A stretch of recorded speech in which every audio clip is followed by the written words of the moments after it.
વિદ્યાર્થી મિત્રો, હવે આપણે પાઠમાં આગળ વધીએ છીએ. In your tax on page number 2, scene 3. On 28th February 2012, almost a year after I was pushed out of the train, I set out for the training institute. એટલે કે 28મી ફેબ્રુઆરી 2012 પછી લગભગ એક વર્ષે જ્યારે તેને ટ્રેનમાંથી બહાર ફેંકી દેવામાં આવી, ત્યાર પછી એક વર્ષે training institute set up by Bachendri Pal near Uttarkashi. તો એક વર્ષ પછી ઉત્તરકાશીમાં બચેન્દ્રી પાલ દ્વારા જે સંસ્થા છે એની સ્થાપના થઈ છે, ચલાવે છે, ત્યાં એ ટ્રેનિંગ માટે ગઈ. આઈ cold up Bachendri Pal to tell Har that. મેં બચેન્દ્રી પાલને ફોન કરીને કહ્યું that we head rich Uttarkashi. અમે ઉત્તરકાશી પહોંચી ગયા છીએ. She was surprise at how quickly I had reach. હું આટલી ઝડપથી પહોંચી ગઈ એનાથી તેને ઘણું બધું આશ્ચર્ય થયું. Surprise means amaze. સમાનાર્થી માટે ધ્યાનમાં રાખો. After these my confidence. Confidence એટલે વિશ્વાસ. Skyrocketed means rise high. એટલે કે ત્યાર પછી મારો વિશ્વાસ છે એ ખૂબ જ વધી ગયો. Bachendri Pal always pump fresh confidence in me. Pump એટલે અહીંયા ધકેલવું, પૂરું પાડવું. એટલે બચેન્દ્રી પાલ છે એ મારી અંદર નવો વિશ્વાસ, આત્મવિશ્વાસ છે હંમેશા પેદા કર્યા કરતા. અને કહેતા, Arunima you are far better than others. Arunima તું બીજાઓ કરતાં તો ઘણી વધારે સારી છો. This people seem to be suffering from a handicap, not you. આ જે બધા લોકો છે ને એ જાણે કે દિવ્યાંગ હોય, હેન્ડીકેપ હોય એવા લાગે છે, તું નહીં. આઈ એમ પ્રાઉડ ઓફ યુ. મને તારો ગર્વ છે. But before Everest expedition. Expedition means adventure. સમાનાર્થી માટે ધ્યાનમાં રાખો. You will have to prove એટલે સાબિત કરવું, યોરસેલ્ફ. એટલે કે આ એવરેસ્ટના ચઢાણ, એવરેસ્ટના સાહસ પહેલા તેણીએ પોતાની જાતને સાબિત કરવી પડશે. એટલે કે અરુણિમાએ કે એના માટે સક્ષમ છે કે કેમ. If you climb to 21,798 feet high Chamser Kangri mountain in Ladakh, you will be on your way to the Everest.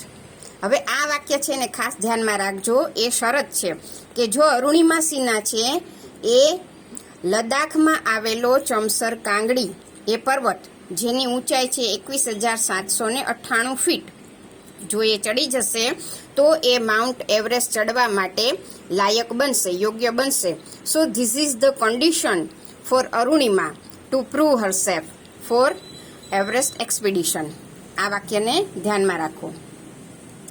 I successfully completed that expedition. એ સાહસ મેં સફળતાપૂર્વક પૂર્ણ કર્યું. By the time we reached the base camp situated at 18,000 feet.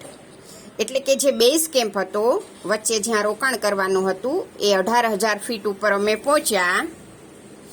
16 of the 19 members of the team had retired. 19માંથી 16 જણા છે એ તો આ ચઢાણમાંથી બહાર નીકળી ગયા. રિટાયર્ડ મીન્સ આમાંથી એ છોડી દેવું કામ કરવાનું. એટલે એ લોકો 19 જણા ચડવાનું શરૂ કર્યું હતું, એમાંથી 16 જણા તો 18,000 ફીટની ઊંચાઈએથી જ નીકળી ગયા. Bachendri Pal greeted me at the base camp. Base camp ઉપર આવ્યા, વચ્ચે રોકાણ હતું ત્યાં પહોંચ્યા ત્યારે બચેન્દ્રી પાલ છે તેણે મારું અભિવાદન કર્યું. મેરી શેરની એવું કહીને અહીંયા બચેન્દ્રી પાલ છે એ અરુણિમા સિન્હા માટે મેરી શેરની એ શબ્દો વાપરે છે. She said and took me in her warm embrace. અને આમ કરી, આવી રીતના કહી અને મને તે ભેટ્યા. In the evening Bachendri Pal announce that I was finally ready for Everest. અને સાંજે કેમ્પમાં બધા ભેગા થયા ત્યારે તેણીએ કહ્યું કે એવરેસ્ટ માટે હું હવે તૈયાર છું, મીન્સ કે યોગ્ય છું. She also assured me that she would talk to the officials at Tata Steel for sponsoring my Everest dream. અને તેણીએ એ પણ જાહેરાત કરી કે એ ટાટા સ્ટીલ કંપનીના જે અધિકારીઓ છે તે મને સ્પોન્સર કરે, એટલે કે મને મદદરૂપ થાય તેના માટે પણ તે વાત કરશે, એની પણ મને ખાતરી આપી. નાવ સીન 4. હવે સીન 3માં આપણે જોયું કે અરુણિમા સિન્હા છે એ 1 વર્ષ પછી એવરેસ્ટ ચડવા માટે યોગ્ય બની જાય છે અને એની ટ્રેનિંગ માટે પણ એ યોગ્ય સાબિત થઈ. નાવ scene 4. I arrived at Everest Base Camp on 11th April 2013.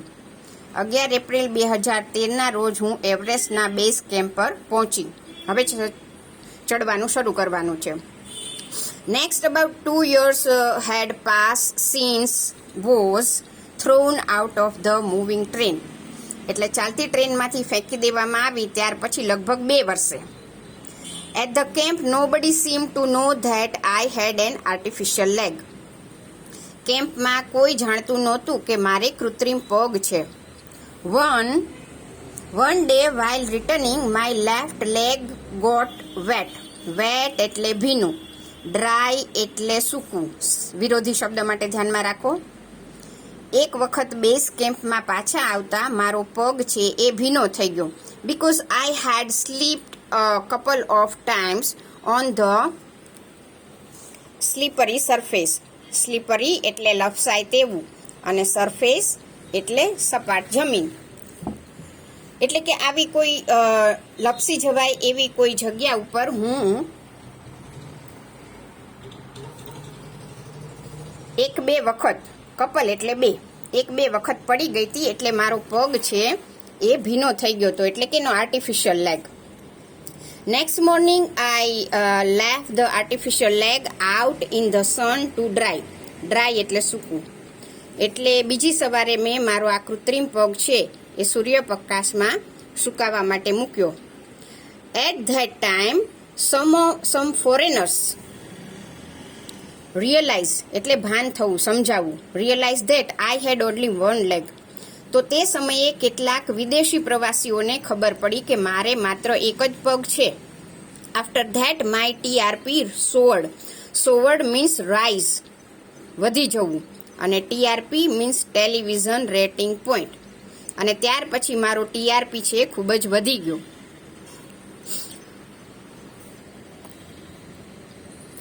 In my final expedition to Sagarmatha. હવે આ સાગરમથા છે એને ધ્યાનમાં રાખો. Head of the sea, the local name of the peak of Everest. એવરેસ્ટનું જે ટોચ છે એનું એ સ્થાનિક નામ છે, એટલે કે હેડ ઓફ ધ સી. એને એ લોકો કહે છે સાગરમથા, બરોબર? ત્યાંના લોકો, એટલે કે ઉત્તરકાશીના લોકો, તે નજીકના ગામના લોકો. એટલે મારું છેલ્લું ચઢાણ છે, મારું છેલ્લું સાહસ છે શરૂ થયું હતું, એટલે કે સાગરમથાનું, એવરેસ્ટનું. Nima Kancha was my mountain guide. હવે આ નીમા કાંચા છે એ એમના ગાઈડ હતા, એના માર્ગદર્શક હતા. He was nice and helpful Nepali man. એ એક સારો અને મદદ કરે એવો સારો એવો નેપાળી માણસ હતો. Who used to scold me. Scold એટલે ખીજાવું. At times when upset. પણ એ જ્યારે અપસેટ હોય ત્યારે તે મને ખીજાયા કરતા. તો અહીંયા આપણે ધ્યાનમાં રાખવાનું છે નીમા કાંચા માટેની શોર્ટ નોટ માટે. હવે પછી એના વિશેની બધી વાતો આવે છે નીમા કાંચાની, જે અરુણિમા સિન્હા છે એના ગાઈડ હતા. તો અહીંયા સુધી રાખીએ છીએ વિદ્યાર્થીઓ. જે મેં સમજાવ્યું એ સારી રીતે વાંચી જવાનું અને એના માટે જરૂરી નોંધ પણ કરવાની.